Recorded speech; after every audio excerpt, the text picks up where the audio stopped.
interessados, né, e participantes de todo o mundo. Então, muito obrigado pela presença.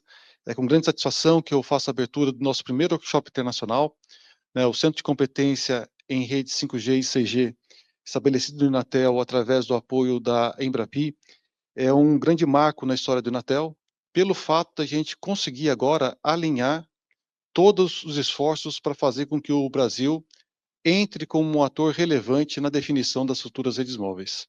Nós sabemos que temos diversos desafios em termos de cobertura, vazão, latência, diversas aplicações bastante específicas para o nosso cenário, e o Brasil, como um país continental, traz uma série de novos desafios, como integrar tudo isso, né? Então, nós estamos tendo a oportunidade, através do XG Mobile, de fazer as pesquisas necessárias para garantir que as necessidades do Brasil em termos de conectividade no futuro serão plenamente atendidas. Nós temos 2 dias de atividade, né? Começamos hoje, no dia 26/11, e amanhã, no dia 27/11, com uma grade bastante intensa em termos de apresentação de resultados de pesquisas, não só daquilo que está acontecendo no Inatel, mas também do que está acontecendo no mundo.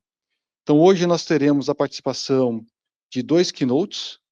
O primeiro deles é o professor Ari Pouttu, da Universidade de Oulu, e o nosso segundo keynote é o professor Slim, que vai participar remotamente na parte da tarde. E também teremos aí diversas contribuições dos nossos pesquisadores que estão orientando as atividades de pesquisas aqui no Inatel. Então, eu queria começar fazendo uma breve apresentação do professor Ari Pouttu. Eu vou fazer em inglês para que ele possa depois iniciar sua palestra.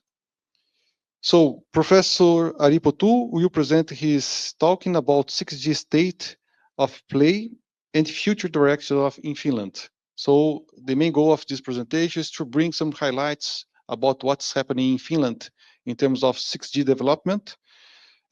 Professor Ari Pouttu has scientific engineering experience as a researcher, project manager, and research manager in various domains of ICT development. The projects under his command have resulted in waveforms and system design for military radio communications, radar systems, embedded device networks, future wireless radio communications, including cellular systems, cognitive networks, and navigation applications.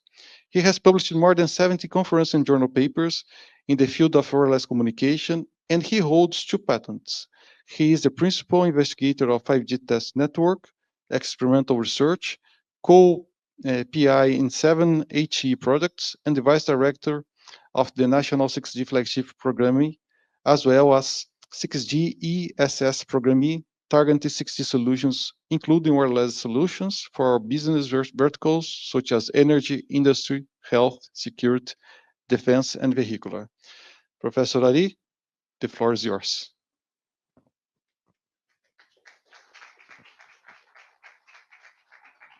Thank you very much.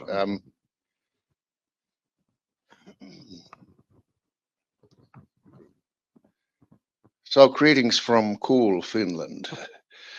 Cool at least in 2 ways. The weather is rather cool, it's below 0 degrees.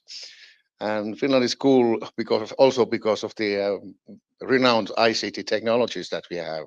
And one big example obviously being Nokia. All right, so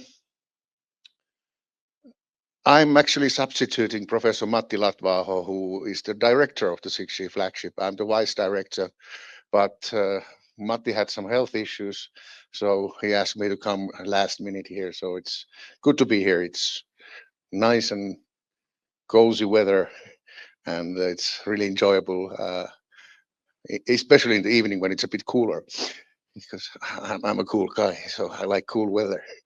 All right, so I have 1 hour, right?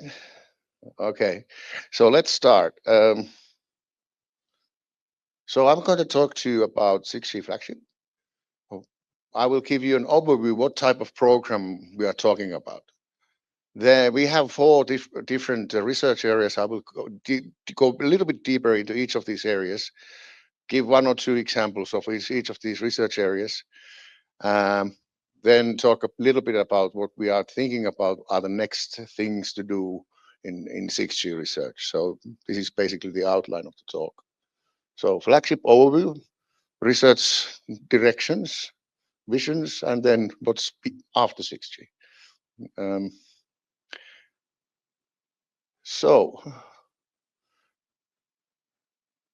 in Finland, we have several different instruments that we can use for doing wireless research. We have the 6G Finland, which is not actually a funding instrument, it's a policy group where all the ICT researchers and industries in Finland can talk about 6G and what do we as a Finland want to have included in the 6G. Then we have 6G Bridge, which is a real funding program until the end of 26. And it's going to continue after that with almost similar volume of 130 million euros. Then we have this 6G Flagship, which is the topic today. It's basically a Academy of Finland, or nowadays they call it Research Council of Finland funding program for ICT research. It's currently the number is closer to 300 million euros, but the Academy of Finland funding share is only 25 million euros. The University of Oulu is putting maybe 60, 70 million into this over 8 years, and the rest of this funding is competed funding from different funding instruments. Business Finland, Research Council of Finland, European Union projects, commissioned research with companies. So most of it means that I have to travel, my colleagues have to travel, go to meet the partners and meet the customers and try to, well, you basically look at their eyes and say, hey, you have some of my money in your pocket. So that's that's what professors do nowadays. They gather money, they don't do any more research. The PhD students do the research, right? And then we have this European instrument, 6G SNS, which basically stands for Smart Networks and Systems Joint Undertaking. It's a 900 million euro program in total, and there is currently 380 million handed out. So there's still a couple of years to go and 500 million euros to share. So these are the instruments that we typically use in Finland, but let's drill a little bit deeper into this 6G Flagship program. In Finland, the government of Finland organized in 2017 a flagship call where all fields of science were allowed to submit a proposal, a large proposal of 25 million euros. There were 49 different proposals submitted from all the fields of, science, from cancer to renewable materials to ICT, and all the fields of sciences submitted a proposal. And what happened was that our proposal was deemed number one. So we were really happy about that result. So we started in 2018 doing 6G research. We were the first in the world. And we were really lucky in a sense that most of the countries have started maybe 2 or 3, maybe even 4 years later. The program is operated by University of Oulu, so we are the single beneficiary here. We have currently close to 500 researchers in the program. Not all of them are working full-time. Some of them work part-time in the program, and they are working in other projects which are not part of the flagship for the rest of the time. But still, part-time and full-time, we have 500 researchers in the program coming from approximately 50 different countries. So it's a big exercise. Then, because we started early, we had a great opportunity to, let's say, set some directions in 6G research. And how we did it, we published 13 white papers from different fields of technology. There is AI, there is broadband access, there is remote area connectivity, different areas of science, but not only science. Also, there is regulation, sustainability, standardization, these kind of things, which makes this a rather different kind of research program because it covers also some other fields of science than just merely the ICT technologies. And these white papers have been rather popular. They have been downloaded more than 1 million times so far. So maybe some of you have seen them. over 3,000 papers over the 6 years. So something like 600 papers each year come out from the program. And hence I cannot tell you everything that we do in the program. I will have only a few highlights later in the presentation. Couple of examples. We have a website where you can go and see all the publications if you have time. It takes a bit to browse them through. More than 100 doctoral dissertations have come out of the program. And as I said, most of the funding comes from competed sources. So we have, over the 6 years, have 400 projects in this program. So quite a lot of proposal writing. Disappointments when your proposal is not accepted, then good moments when they're accepted. So that's your everyday life nowadays in ICT field as a professor.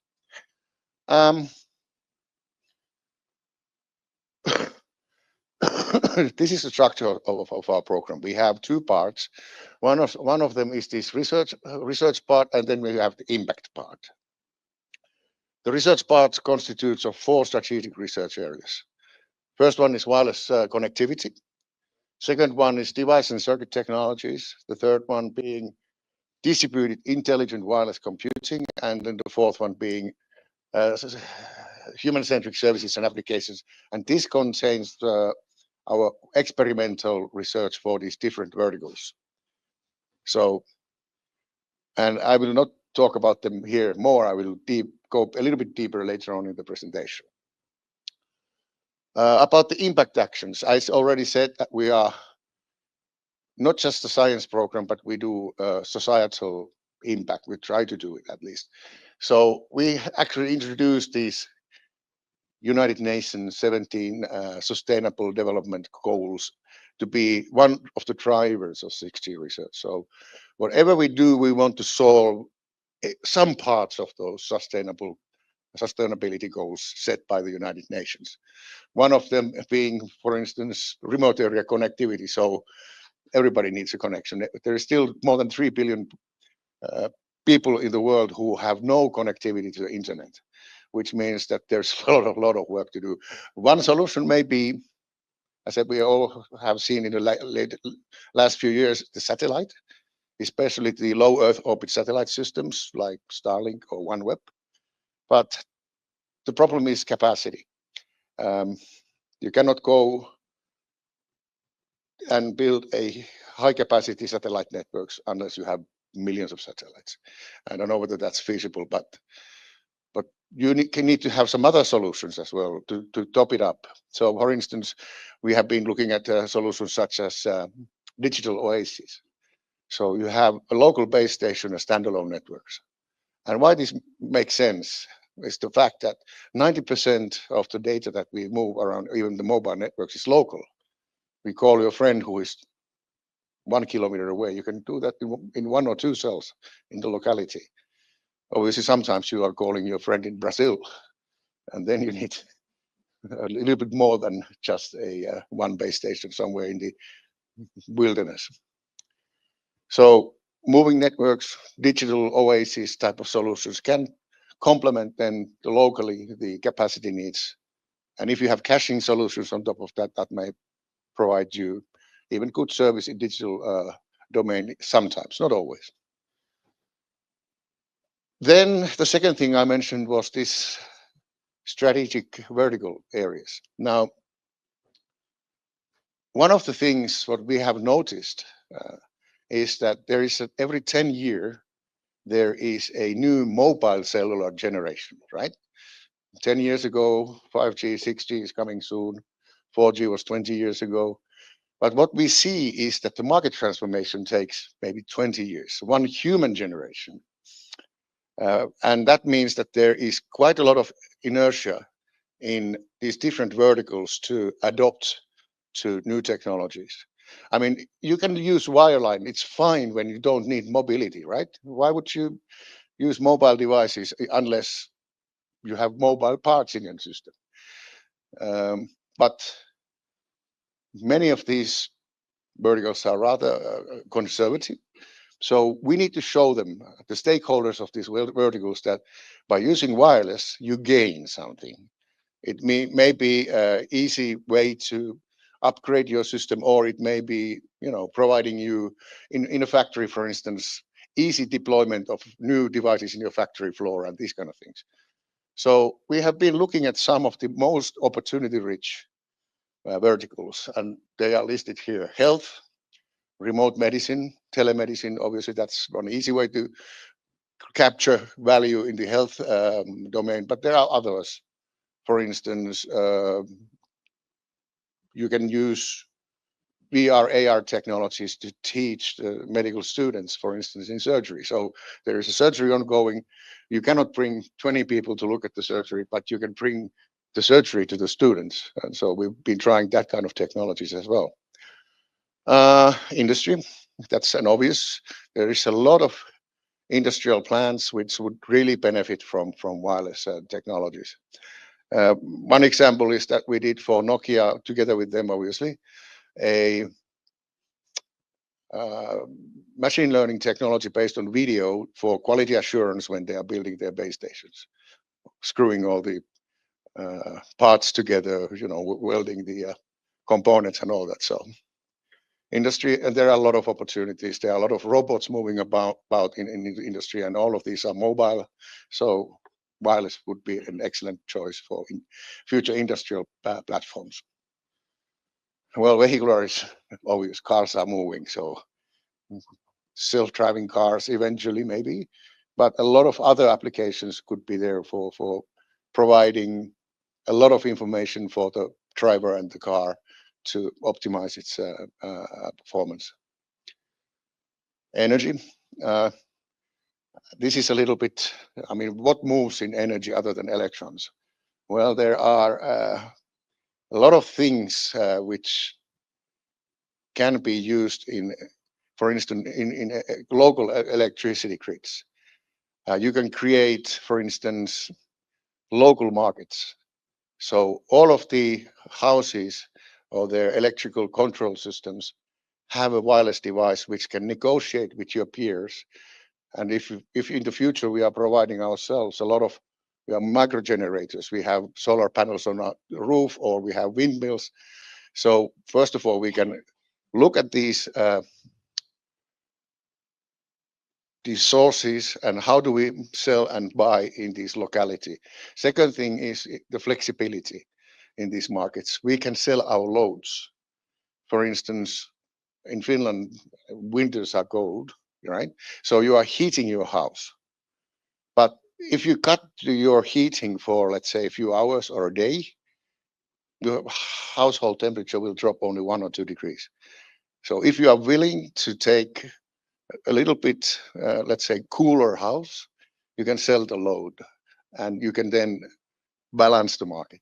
So these kind of things comes into play into the energy market. And lately, what we have seen around the world, especially nowadays in Europe, the Ukraine thingy, the security and defense has risen its head again to come up with robust or resilient networks. For instance, we all may know that 5G networks, especially the TDD networks, which is most of the networks, is reliant on accurate synchronization. And for instance, in Finland, every day we encounter GPS interference. Interference is a nice benign word. The actual word is jamming. So there's a big bear neighbor who's interfering with the GPS system. We already see some interference into the 5G networks, but specifically, for instance, in air traffic, we've seen planes cannot land anymore. They have to come back to the original airport where they left, and these kind of things happening in our corner of the world. So this robustness, resilience is something that we need to look in the future incarnations of our wireless networks.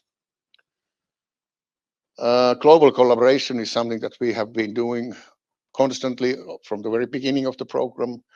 Our strongest collaboration is obviously within Europe. So we have this Horizon Europe 900 million SNSJU program, which is providing great opportunities for joint collaborative actions within different European countries. And we currently have 25 European Union projects running worth somewhere around 25 million annually. Then there is US. I mean, Finland became a NATO member a little bit more than a year ago, and that initiated quite a lot of activities towards US, especially the security and defense area, because of the NATO connection there. There is Korea. Korea has been very strong partner with us, especially ETRI, which is similar research institution as close to as Inatel is. And they have been collaborating with us since 2018. Japan, and there is Brazil. We do not currently have any formal collaboration, but there has been a lot of exchange ongoing and presentations from your side at our events and vice versa. And there is then one more flag.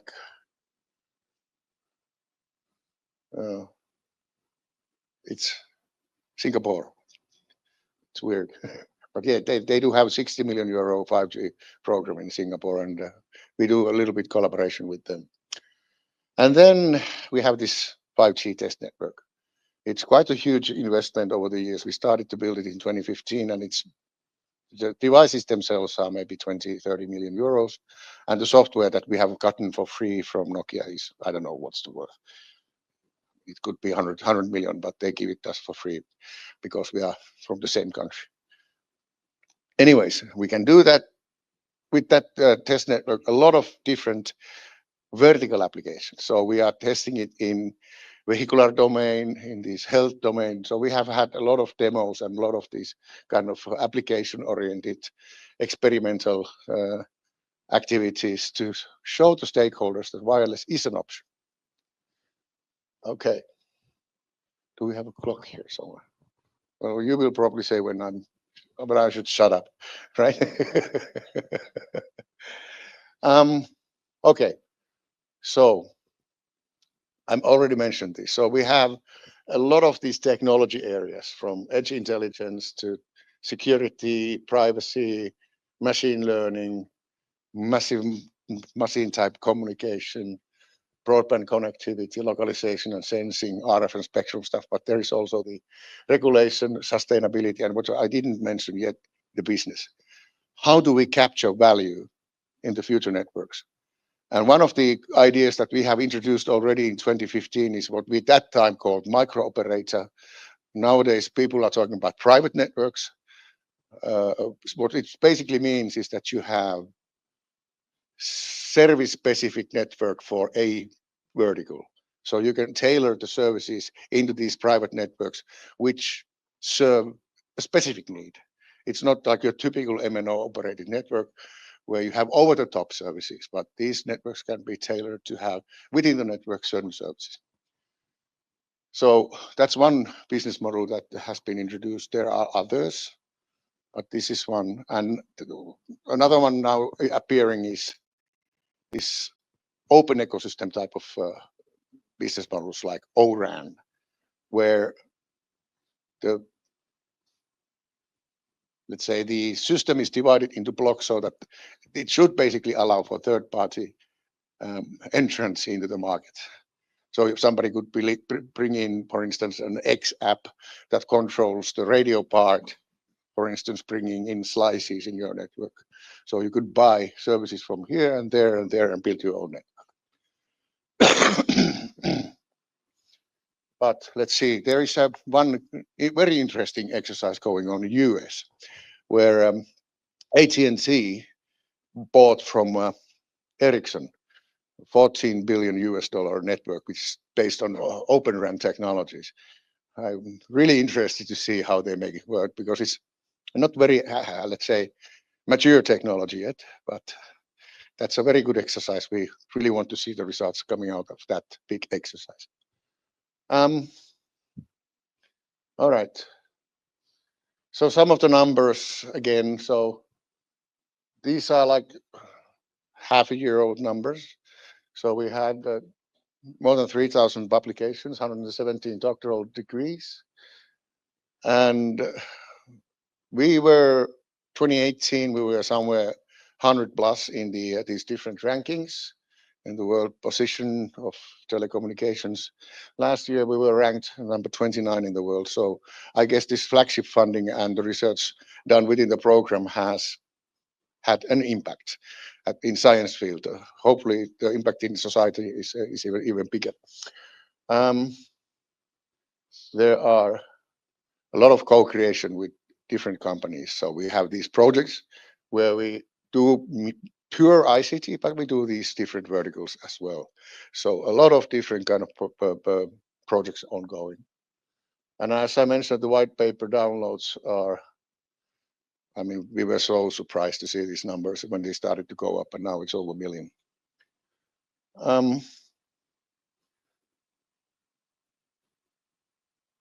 Less than 20% with women.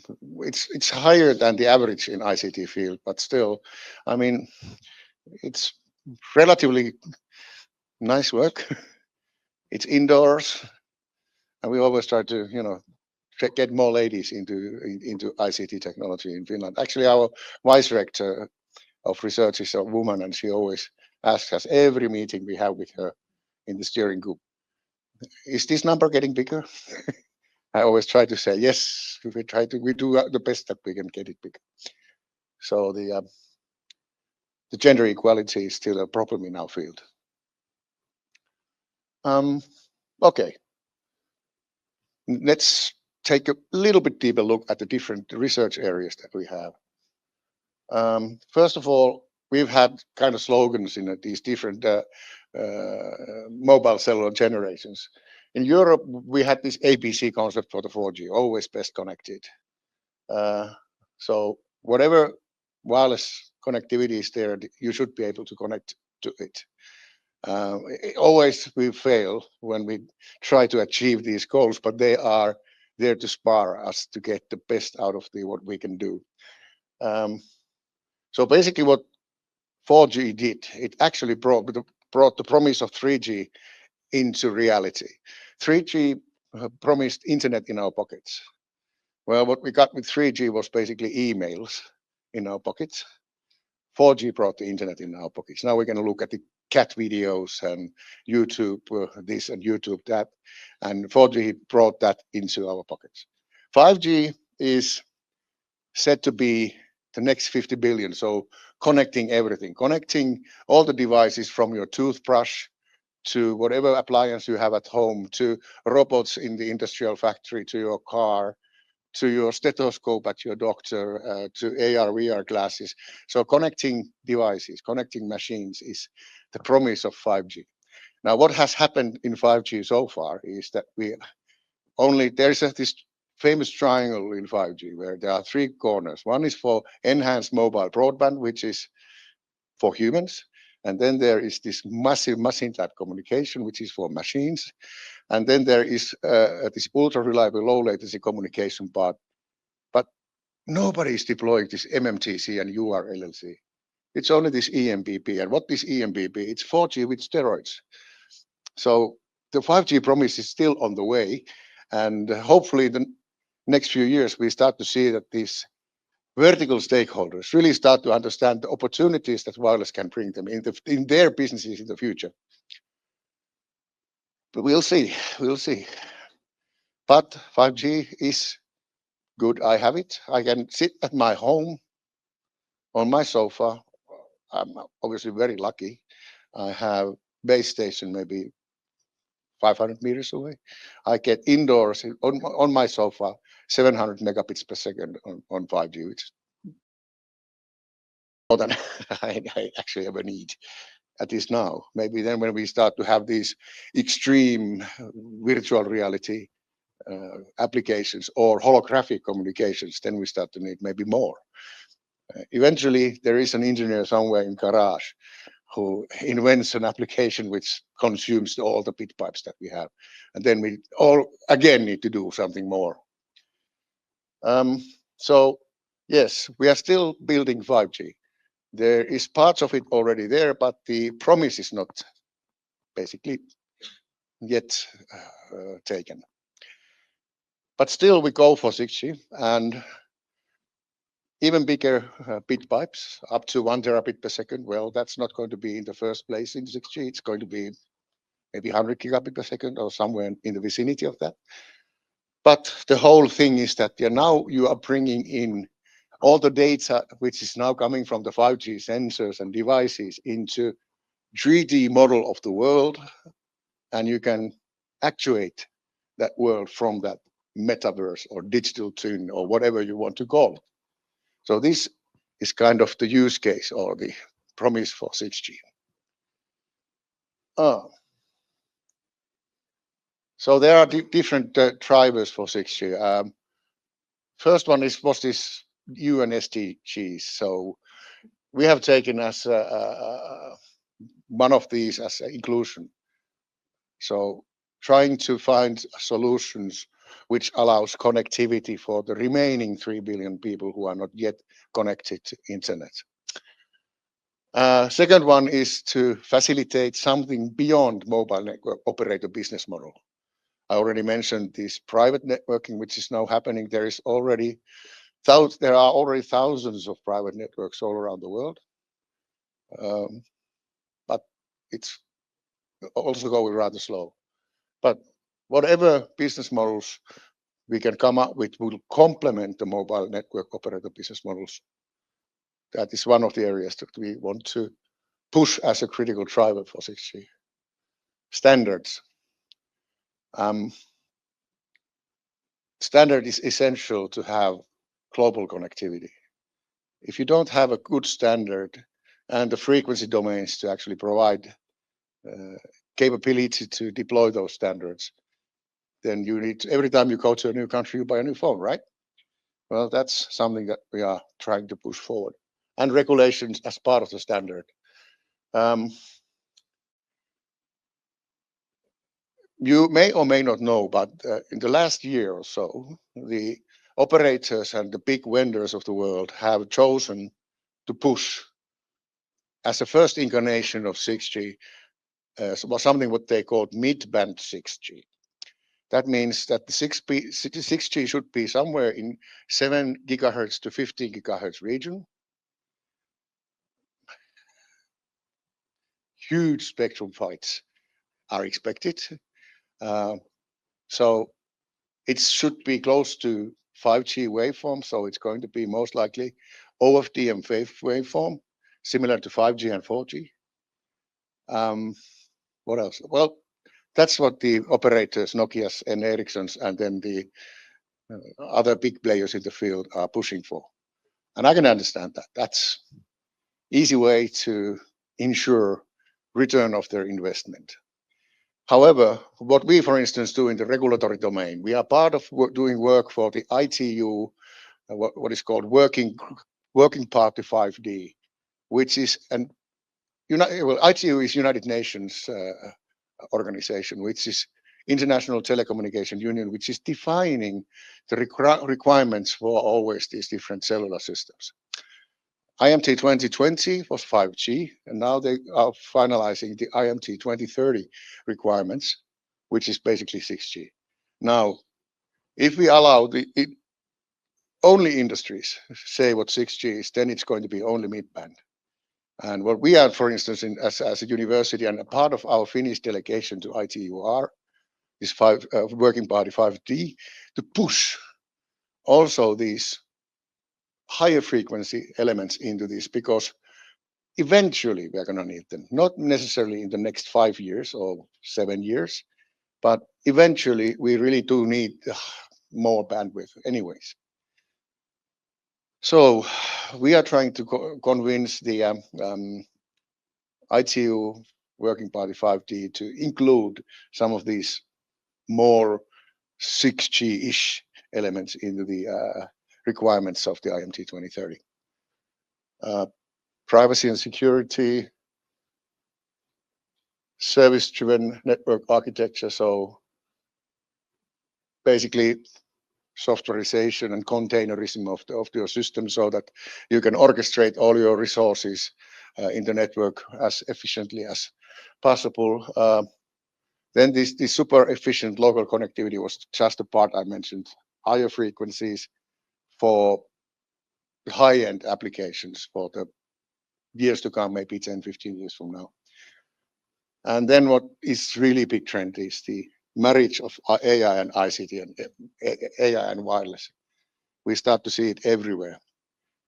If you see a paper which doesn't have this either AI or ML abbreviation in which is published nowadays, it's more like an exception. Most of the papers have AI or ML angle into these research activities. So that's coming for sure, and that's one of the things that must be studied in beyond 6G systems also. So I said we have 4 different research areas in this program. I will now go through one by one and tell a little bit more about what type of research activities we are doing there, having 1 or 2 examples of each.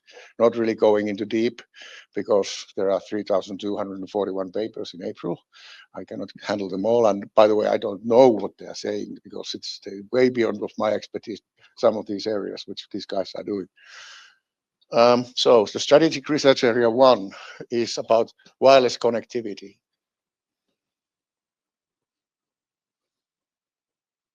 So what is wireless connectivity in the radio access network part? It's at least 2 things: wider bit pipes or wider connectivity options, so increased transmission capabilities and safe and dependable global service delivery. So 2 things. So most of our work is in this area is related to the lower layers of the OSI protocol stack. So most of it is physical layer and that data link layer. Some of it is network layer. We only a little bit touch on transport layer. So that's what we do. And then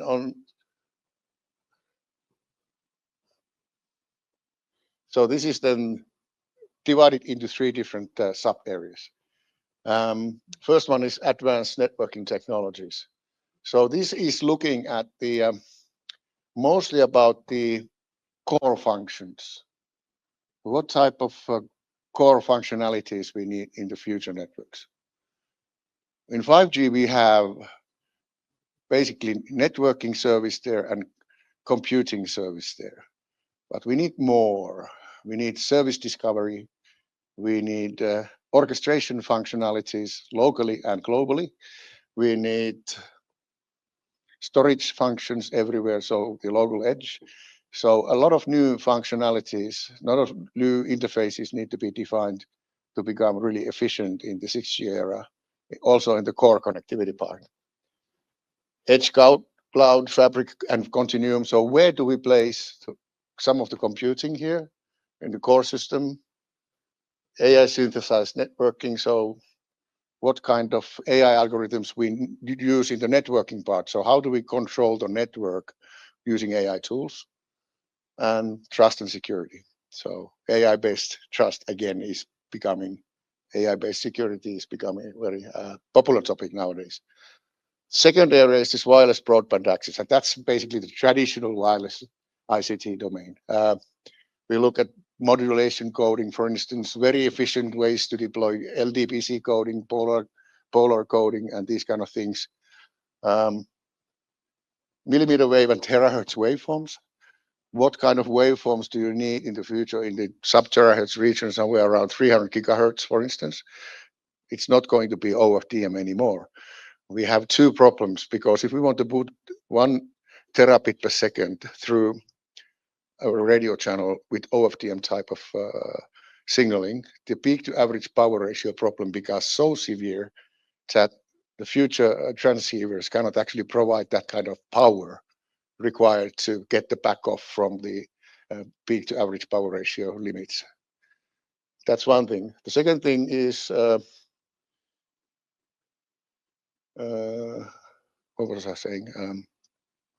So the PAPR, and then the second thing is that we do not have yet the devices. We have a design on 300 gigahertz, is one of the examples later on. 300 gigahertz transceiver on silicon based on CMOS technology.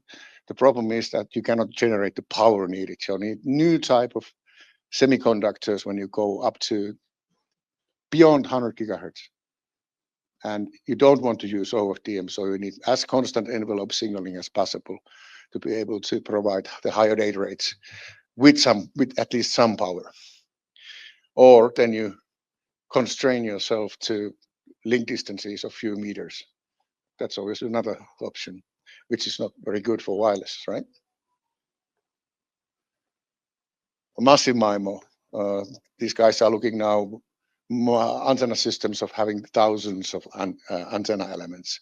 And how do you use that for massive MIMO in the future networks? Third area was this massive wireless automation. And it's mostly about these small gadgets, your toothbrush, your sensor, your this machine and your that machine, and looking on how to develop these massive type communications further. So Hirle Alves is actually a Brazilian guy who's leading that area. He's going to give a tutorial tomorrow, by the way, on these massive machine type communication challenges. So he has several areas or several angles where he looks at this problem. One is this resilience, and the one is how to get them into really massive, like million transceivers per square kilometer. So that's quite a lot. Sustainable IoT. So how do you print these kind of devices by using printed electronics, for instance? So these are some of the topics, not all, but some of the topics that we're doing there. One example. So this is fusing this domain knowledge, basically. So this is this deep unfolding based AI methodology. So what you actually do here is you take your traditional signal processing algorithm, gradient or whatever optimization algorithm that you would like, and then you use, in conjunction with this signal processing algorithm, some AI technologies, typically neural networks. And what happens now when you have a signal processing algorithm in conjunction with an AI is that you can make the AI much smaller. You don't have to have so many layers and so many iterations to train the data, because the signal processing technology that you have gets you almost there. It gets you close. And then you need to choose what to learn from the parameters of that signal processing algorithm. So this then provides us much more power efficient ways to deploy AI mechanisms in your future radios. And they have some results. And this is related to these reflective intelligence surfaces control algorithms. So what they have done is they have deployed a mechanism which has a huge amount of less layers and with a huge amount of less iterations. And what happened is that they gain in terms of spectral efficiency in your networks. Depending on the distance, that's a weird result. So if you are too close, you don't gain in spectral efficiency, but at certain distance, you get a great improvement in your spectral efficiency. It depends on what parameters you have chosen, and what is your optimization criteria, where this point comes into play. You can save in transmit power, but most importantly, you get 95% reduction in the complexity. So the computational complexity goes down to 1/20th of what you would have done using mere AI algorithms for the same job. So that's one result. Then we go to the next area, which is this devices and circuits. Again, 3 team areas. One is radio platforms. So in past, we used to do system design, and then the radio guys came afterwards and said, okay, we can do that or we cannot do that. But nowadays, what we need to do, because we go so close to the technology envelope available to us, that we need to co-design the RF parts and the waveform design and the system design. So Arno is doing that kind of work. So he's looking at the radio platform system design. So what do we need to provide? If we want to do this kind of waveform, what do we need from the radio? And when the radio says, okay, this we can do, then how it reflects back to the signal design. Hardware architectures and signal processing, mostly for beamforming, but yes, a lot of signal processing on RF domain, not in the digital domain so much, but mostly on RF domain. Then there is Timo Rahkonen, who is looking at radio RF ICs, also digital signal processing, and then different components, antennas, packaging materials. One interesting exercise here is in the 300 gigahertz, so sub-terahertz band. These guys made a lens antenna out of cellulose, so out of tree, wood, basically. So they're using wood antennas for higher frequencies, which was interesting. By using these lenses, you can direct the direction where you want to send your data.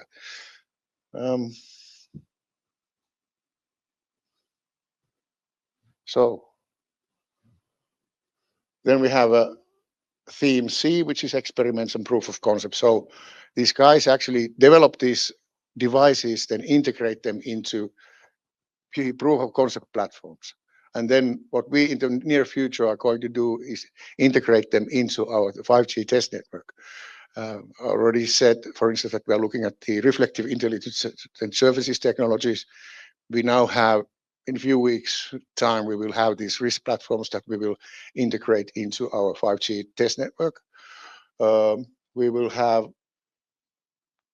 later next year, we will have 300 gigahertz transceivers that we can try out this sub-terahertz 6G technology. So these guys are actually building the devices that are required for the next generation extreme communication capabilities. Couple of examples. So, well,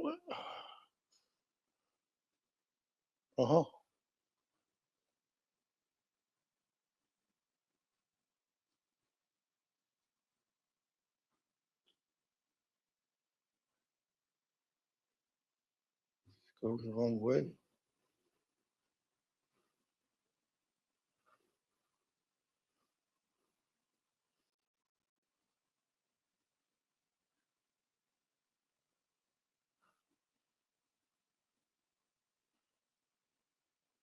So the first example is dual polarized, dual band beamforming system for the FR2 frequency. So basically, guys did a design where they can have two transmitted signals at the same time. One in the original FR2 band, which is this 24 to 29 gigahertz, and then there is a secondary band and 37 to 40 gigahertz. So these guys can actually transmit at both of these frequencies at the same time using these filtering antennas. And there is an article which describes this system in more detail.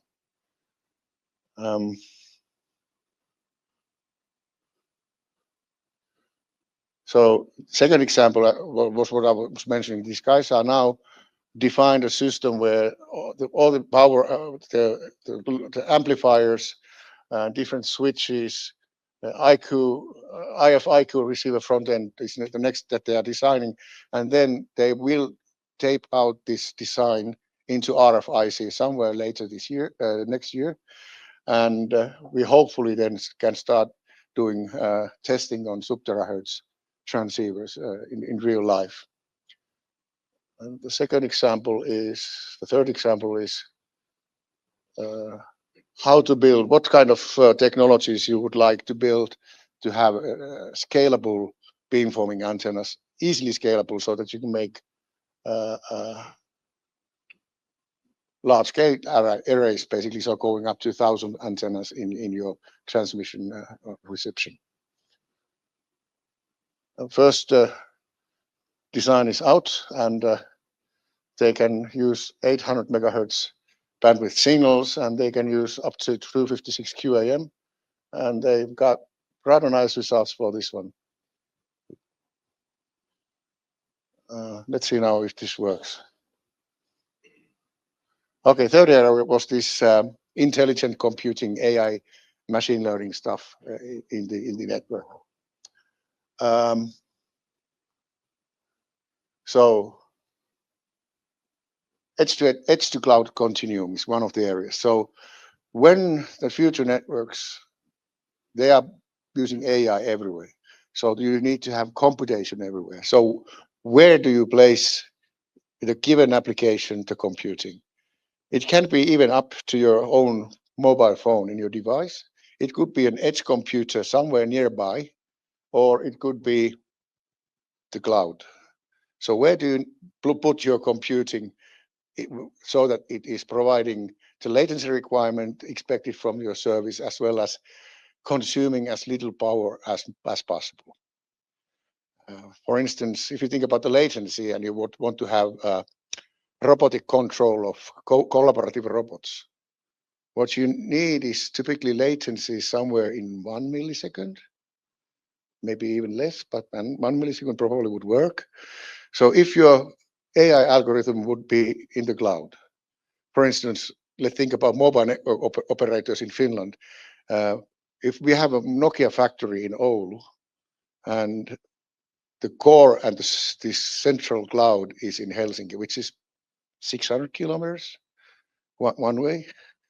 So it takes 6 milliseconds to send the data there, send some computing, and 6 milliseconds to bring it back. That's already 12 milliseconds. And your robots are fencing rather than doing something useful.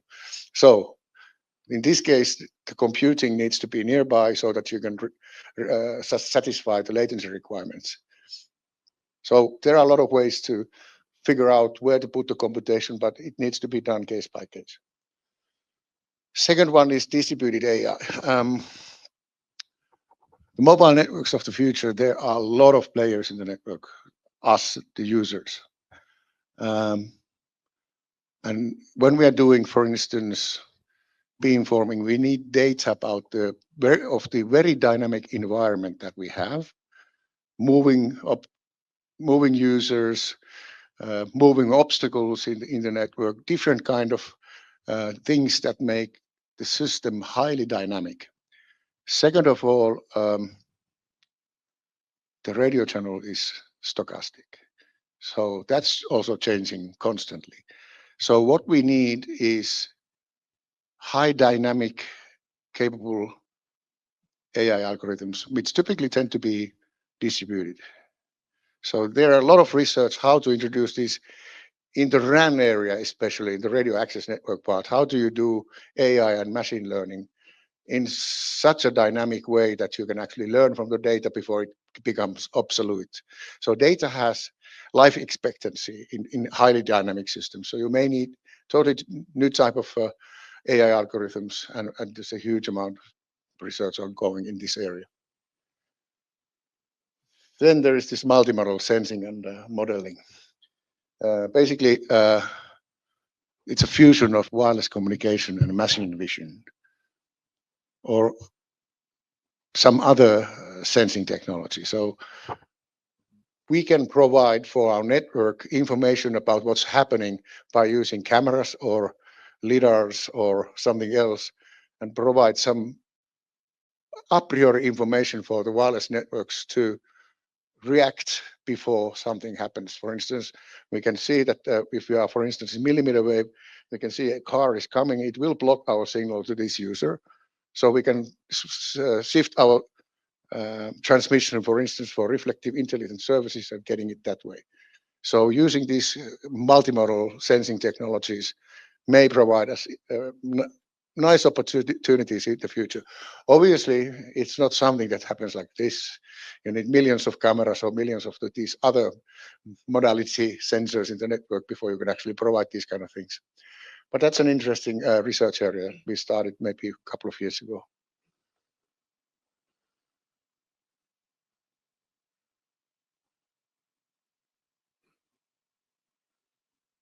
So one example from this computing from edge to cloud continuum is this orchestration. These guys have basically built up a simulation tool where you can simulate the orchestration of your microservices in your network. So basically what microservices are, they are containers that you can be deployed in any part of the network. In radio access network recently, especially in O-RAN community, they are calling it, for instance, X apps. So you build small programs that you deploy in your radio access network into a tool called RAN Intelligent Controller. And these X apps are microservices then, but they need to be orchestrated somehow. They need to have some data and they need to be deployed when needed. So there are a lot of ways, a lot of places that you can deploy these new microservices to control your network into getting optimal performance from it. So this is one area where they have provided quite a many results.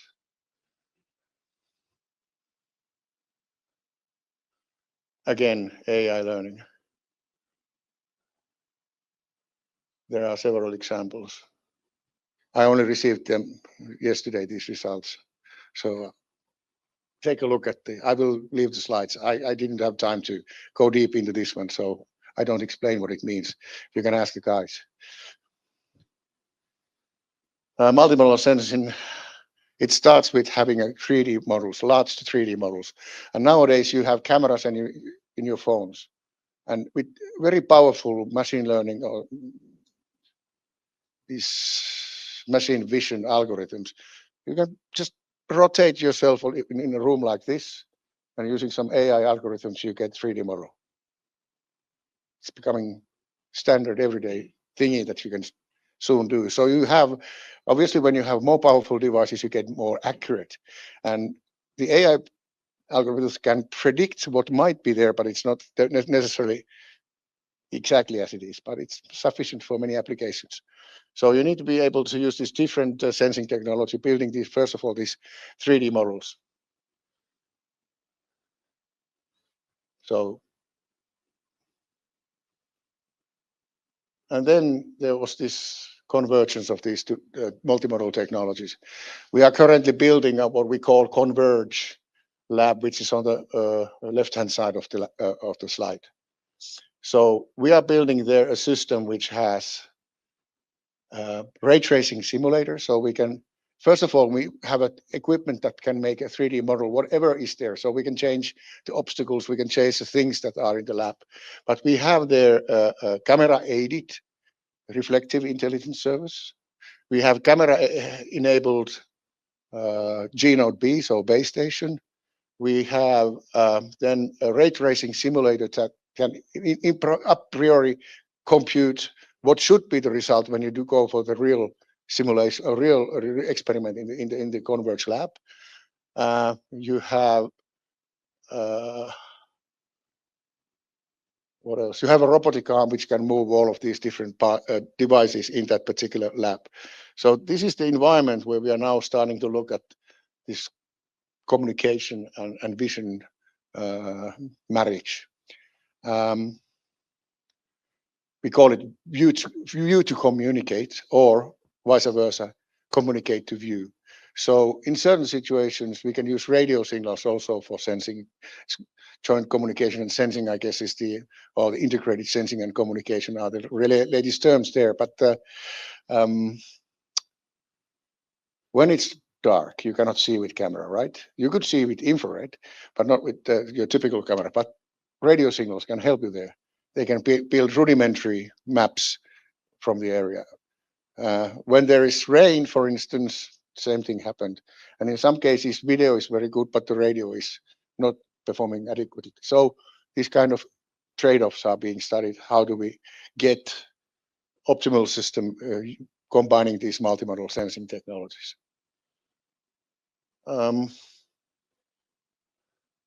So strategic area 4 is about 3 things again. We are building this 5G test network further and further. So introducing these 6G enablers and at the same time introducing the latest what is available in the 5G and 5G advanced markets. The other area I've already discussed is strategic vertical areas. There are 5 of them. This one is missing the security and defense, but 5 different areas where we do quite a bit of work. Then we have the sustainability and business, as well as the regulations in this area. So I will now say a few words about the 5G test network, which is the primary outcome of this research area.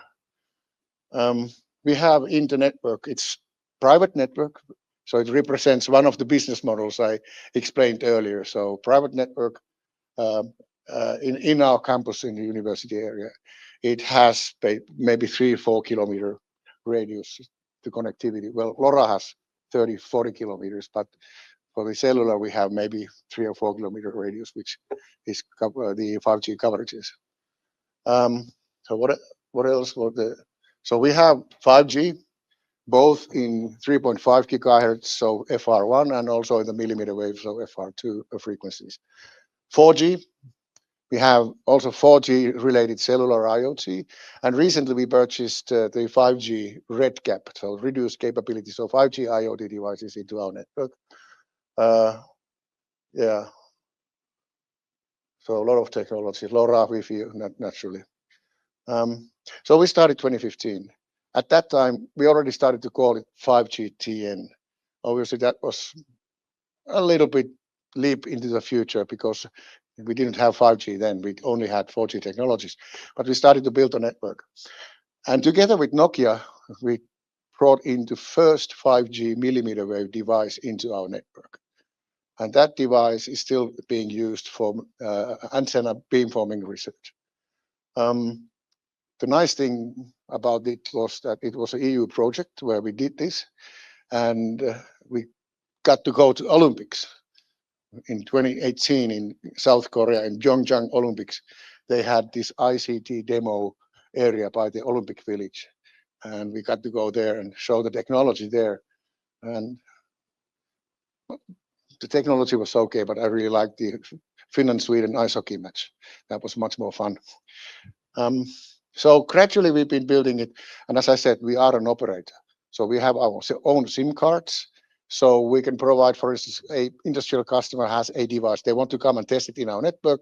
We give them SIM cards and they can do it, whatever tests they want. If they need that kind of tests that we need to change the test network, then we typically make it into a project. So our target is be one of the first, hopefully the first, but one of the first providers of 6G test network in the future. So this is what we are doing here. This is basically just recapping what we have. So we are constantly renewing this environment. So 2 weeks ago, we bought new 5G base stations. The first ones were from 2019, and we could get 100 megabits per second with those devices. Now we have 1 gigabit per second connectivity in these base stations. So as we all know, the technology evolves, and nowadays we have, again, state-of-the-art 5G everywhere. We have a lot of frequencies available in this network, starting from 700 going to the millimeter wave. So a lot of different kind of tests can be done, even with 4G, 5G, and millimeter wave 5G. One of the questions is why to bother with these kind of really expensive exercises? One answer is the versatility of these vertical requirements. So we can easily understand that the requirements from agribusiness, for instance, are very different from automotive, for instance. So what do we do with this? We try to convince the stakeholders in the different verticals to understand the possibilities and maybe even the value of using wireless technologies in their respective business areas. And hence a lot of big kind of tests and projects are being done with the stakeholders to make them realize the opportunities in their digital strategies of the future. So how to facilitate service pull rather than technology push. And one of the reasons why 5G, the 2 other corners, the URLLC and MMTC, didn't come into fruition and realization was the fact that we built in the ICT domain, we built this triangle. And now we have a round hole in the vertical. We try to push this triangle into this round hole. So that's technology push for you. And that's not what we need. We need dedicated networks for different verticals. So we go forward in three different fronts. One of these, what is 3GPP path? So 3GPP is an organization or basically standardization body which is defining what is the releases in 5G technologies and eventually in 6G technologies. What is the good part of this is that it will provide very efficient devices. So good coverage, medium data rate. And now we are talking about this mid-band thing I mentioned in the beginning. So 7 to 15 OFDM type. So the medium data rates, rather good latency and jitter control, because when you go to metaverse applications, for instance, the synchronization of different streams becomes extremely important. So you don't only need the latency, but you also need the jitter control. So a lot of these kind of good things come with that, but is it enough? I would say no. Second part is already ongoing, this ORAN path, open source everything. So it provides a flexible platform for you to develop your own system. It's all software based, mostly at least. You may have radio heads which are proprietary. Most of it is available as an open code. So you have low capital expenditure when you build your network, maybe, but high OPEX, meaning that most likely these kind of devices will consume more electricity than bare metal designed to purpose type of devices. And there's a lot of research questions. Security. If we go for these third-party models that you can buy a device for your network from any vendor, this means that the number of security threats, the threat vector, number of threat vectors explodes. So there needs to be zero touch by design security in your system so that you can allow this. A lot of interesting research questions. These are based on your typical computer science software architectures and operating systems. How do we control jitter and latency performance to a degree which is required in special applications? Open questions. Second, or the last thing is the stability. It's all virtual machines or containers or Kubernetes-based operations. Now, if you can't keep one computer alive for many days before you get the blue screen of death, so how do you make a system which has millions of computers stable? Interesting research question again. But for the researchers, this disruptive 6G path is the wet daydream. And this is where most of our 6G flagship research, we do ORAN, we do a lot of vertical related research with this 3GPP path. But in disruptive 6G path, you get these juicy new things, 1 terabit per second, joint communication and sensing, really low latency and jitter opportunities. These reflective surfaces become effective the higher you go in the frequency. Sub-centimeter positioning. So a lot of interesting stuff to do research on, and most of our guys are looking at that region.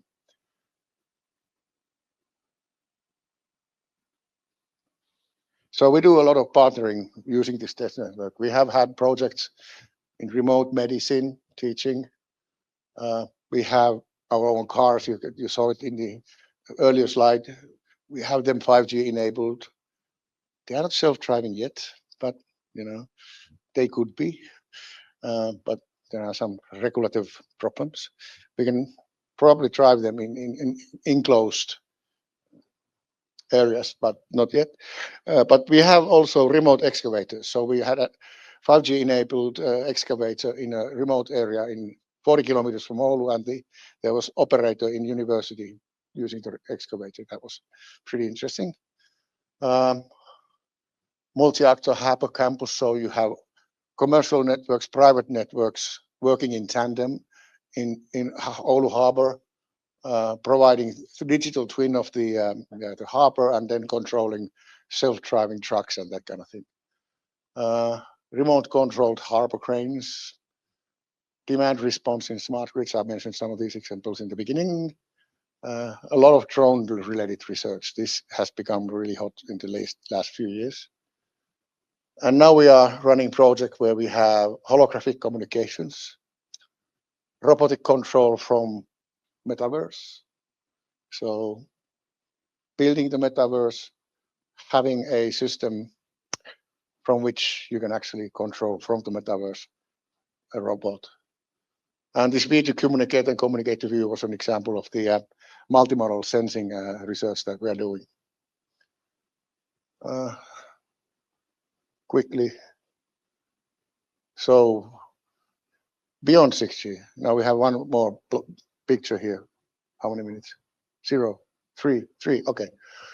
So resilient, sustainable, and intelligent are the new buzzwords. I will skip this one. So these are the IMT 2030 usage scenarios. These were released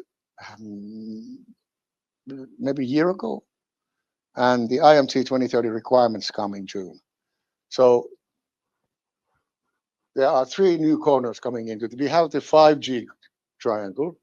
We have the EMBP, now going to be called immersive communications. Ultra is becoming hyper in the reliable low latency part, and MMTC is becoming massive communications. Oh, sorry, guys. Now, in the integrated sensing communications, obviously we do a lot of localization research, but also this multimodal sensing to give the network ability to see what's around the network, so self-awareness in a way. The AI is now every day. And especially what we are looking at in the next phase of the flagship is this AI RAN. So how do you make the radio access network work in such a way that actually the transceivers, the transmitter and receiver can negotiate what kind of AI machines to use to transmit and receive, not anymore having modulation and coding separately, but you have one AI machine which handles everything. So that's something that people are looking at now. Ubiquitous connectivity. We have a lot of research on this remote areas connectivity. So sustainability. So it's a long-term process. It doesn't happen today. We have been kind of lucky ICT business. We have been always saying that we are helping other businesses to reduce their footprint. But our own footprint has been then said, okay, our handprint is big, small because we help others to reduce their footprint. But our footprint is really big. So we have been really ignoring this part. So we are using huge amount of energy in ICT networks nowadays. So that's basically the environmental part of the story. But there are also this societal connecting everybody, for instance, economical. So they need to be economically sustainable as well. Efficiency. What is needed is a question. Energy efficiency, that's one question, obviously. Resilience. So resilience is something that is not necessarily robust, it's not necessarily reliable, or it is actually both, and then it's something else. So resilient means that, if robustness means that you are designing your system against known problems. Reliability is that you get your system operate as many seconds of the year as possible. But those do not necessarily mean resilient. Resilience means that you can quickly bounce back, survive unforeseen problems in your network. So that is resilience, what we are thinking about. So these are some of the names. These slides are given later on, right? Good. So So if you want to check out the research missions, the white papers, they are available there. We also do twice a year this annual, biannual, or semi-annual, how do you say it? Twice a year magazine, 6G Waves. And we are also, together with the European Commission, co-organizer of this EU CNC and 6G Summit conference.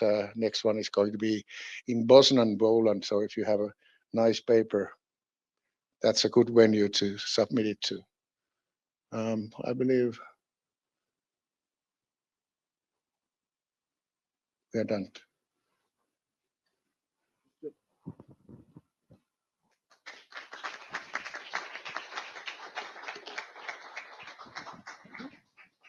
We do have some time for questions. Okay.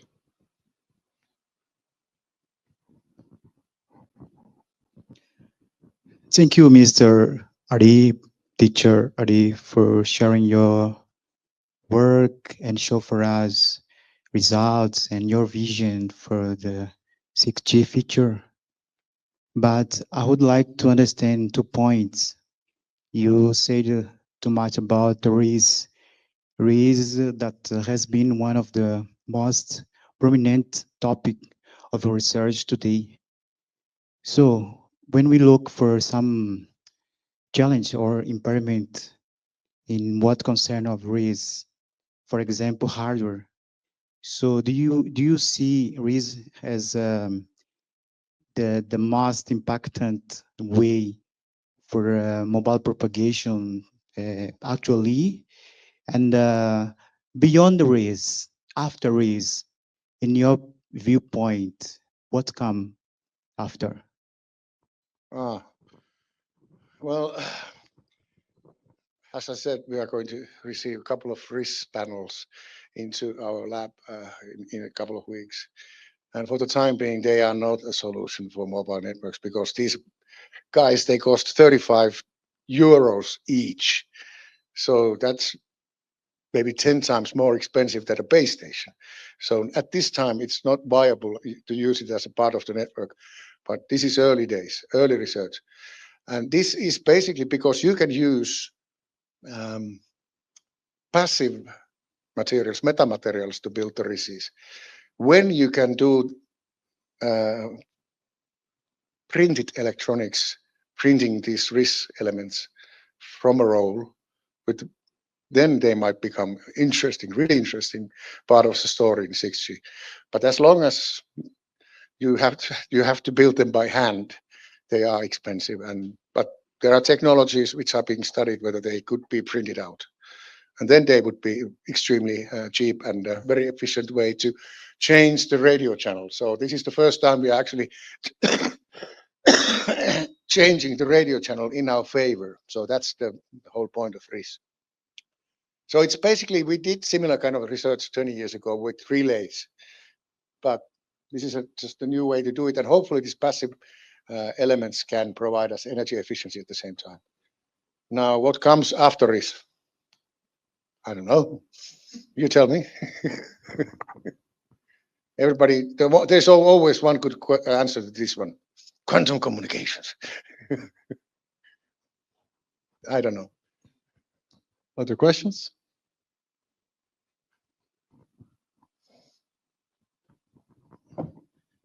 Hi there. Hi. Do you see holographic communications as a feasible application on 6G networks? And how far are we to get holographic communication on mobile devices, for example? Holographic-like communication can be done already. We have a project called 6G XR, which is currently ongoing project, and we can do holographic-like communications already on mobile phones. So you have camera system which is taking from several angles, modeling the environment and the persons in the environment, and transmitting it to your mobile phone, and you can turn the picture around and you can see what's happening everywhere in the room. So that is 2D holographic communications. When do we have these real box like holograms. That, I mean, currently cheapest one what I've lately taken a look at is 100,000 euros, and it's this big. So, I mean, the big companies like Disney, they already use these holographic devices, but they have massive amounts of money. ABBA, when they did their concerts coming back, they did it all in holographic format. So the technologies are there, but they are way too expensive at the moment. But in your mobile phones and 2D displays, you can already do it in kind of holographic fashion. And yeah, it's pretty nice. Obviously, you require some AI algorithms with machine vision to make it happen, and there are still some rendering problems, so that sometimes you see everything, sometimes you see only part of, for instance, a person's face. So, but this is going forward, and we start to see good results. We do have a question from our guest online. With all those studies on 6G, do you believe it could affect mesh networks? If so, how?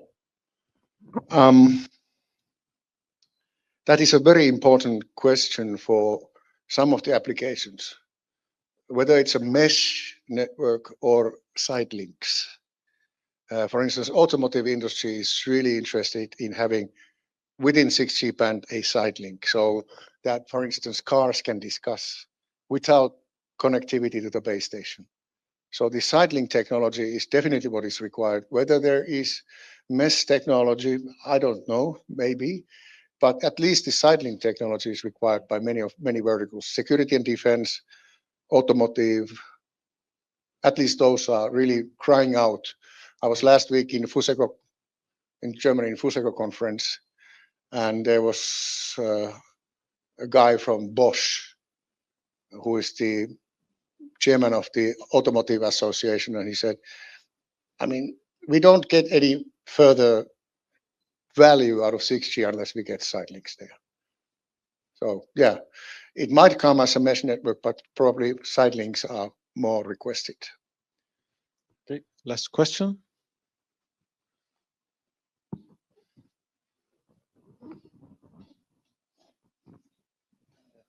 Hello. You spoke of open networks, private networks, and Open RAN. I was curious because you spoke of drone applications and agricultural applications, and those are normally left aside because they are far from the most populated areas, and so they're not viable. Yeah. And we usually depend on the big ones to set up the networks for us because it's too complex or too out of our reach to set up our own network. So I was curious about how lower the bar would be for the 5G and 6G networks.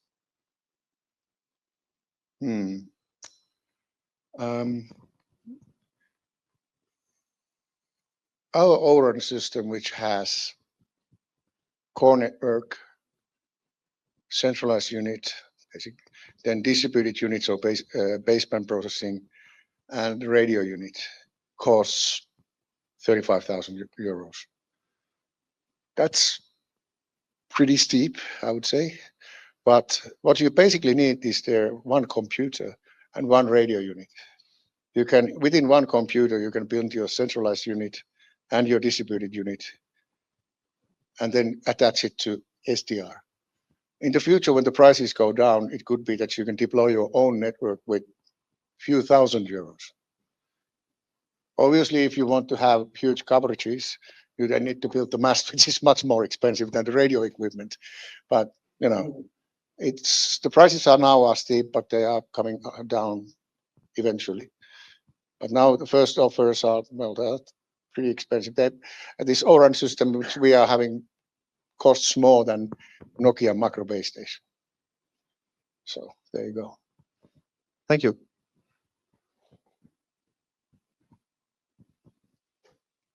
Thank you, Professor Ari. We really appreciate your talking. Thank you.